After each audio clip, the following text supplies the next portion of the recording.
There is a lot of uncertainty in today's housing market, with rates hovering just under 7%, home prices remaining high and continuing to grow, plus the potential impact from new policies under President Donald Trump. So this week, we want to ease the fears of potential home buyers by getting some key tips and tricks from real estate experts. Today, it's all about the first-time home buyer. And joining me now, we've got Jennifer Beeston, who is the Senior Vice President of Lending at Rate.com. Great to have you here with us on the program. First, we got to talk about the two biggest mistakes that you're seeing first-time home buyers make. What are they?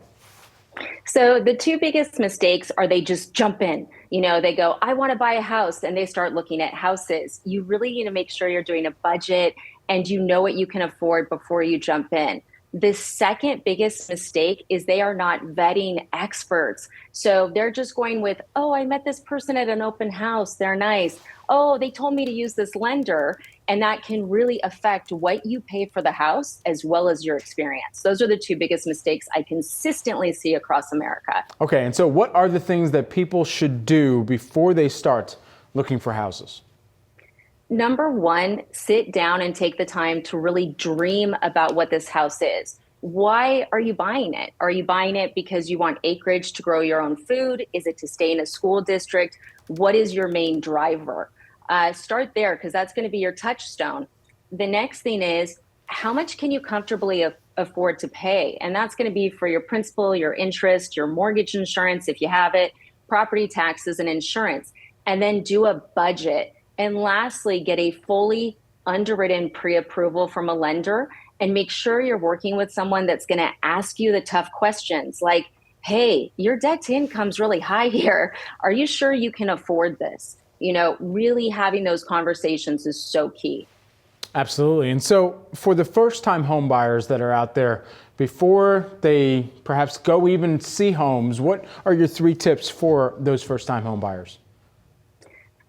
So my three tips when people are starting to look at shopping for houses after they've gone through that pre-approval and they've picked their A team is going to be, first of all, avoid tech fatigue. That is a real thing. Realtor.com, Zillow, Homes, all of it. You can spend hundreds and hundreds of hours on it. And all it does is it gets you to a point where you want to give up. So figure out what you want, circle the area, sign up for alerts, only look at that. The next thing is, before you go and look at those houses, play detective. I love that. It's so much fun. It's something I do with my clients. Look at the pictures, look for any potential problems, because when you're going through a house, you usually go fast. It's someone else's house. You're not going to be as comfortable. Check it out on Google Earth. Google Earth is something everybody should be exploring, because I've seen Google Earth really save some home buyers from making some big mistakes, like buying a house on a train track if they don't like noise.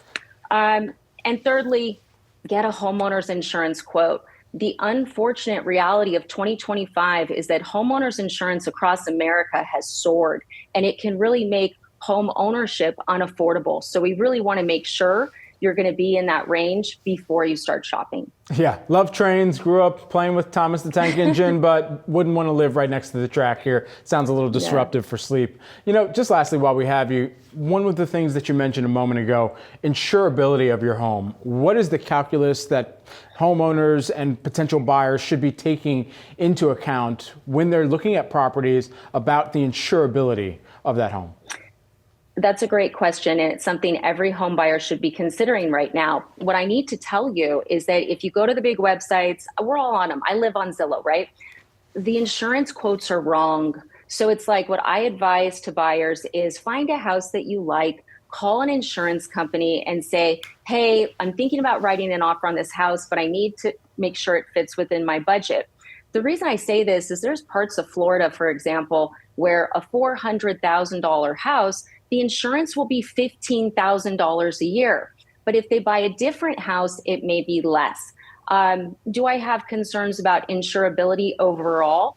Long-term, yes, in certain portions of the country. At this point, we're still seeing homes get insurance, but it's definitely getting more expensive every day. And it's something I'm very cognizant of. Jennifer Beeston, thanks so much for taking the time here with us on Yahoo Finance. Good to see you again. Good to see you.